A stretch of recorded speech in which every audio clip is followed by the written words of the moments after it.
Bodies line the streets in Iran as the country enters its third week of deadly mass protests.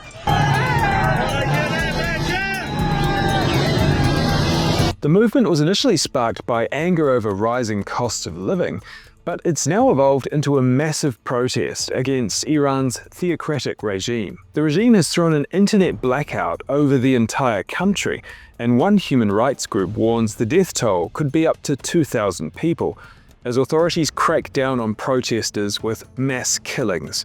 As the protest unfolds, Iranian women have started a viral trend that's spreading around the world.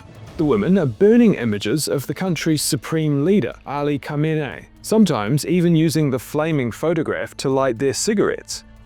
The 86-year-old dictator is the most potent symbol of a regime where morality police ensure women always cover themselves with a hijab.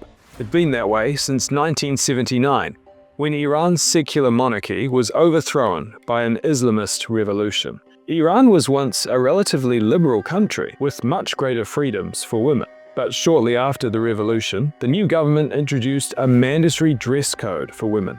Any who disobey the laws are subjected to harassment, imprisonment, beatings, and sometimes even death in police custody.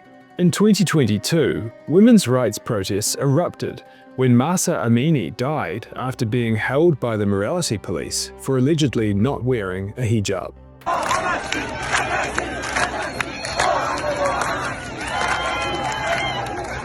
The protests happening today are on a much bigger scale, and it's possible they could topple Iran's leadership altogether.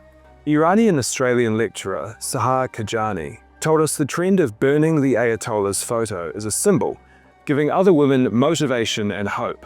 She said women around the world should be paying attention to the protests and lending their support. The trend appears to have spread to Europe, with French women also pictured burning photos of Khamenei. Other videos from Iran's protests showed women removing their hijabs in public, waving them in the air and burning the headscarves in bonfires.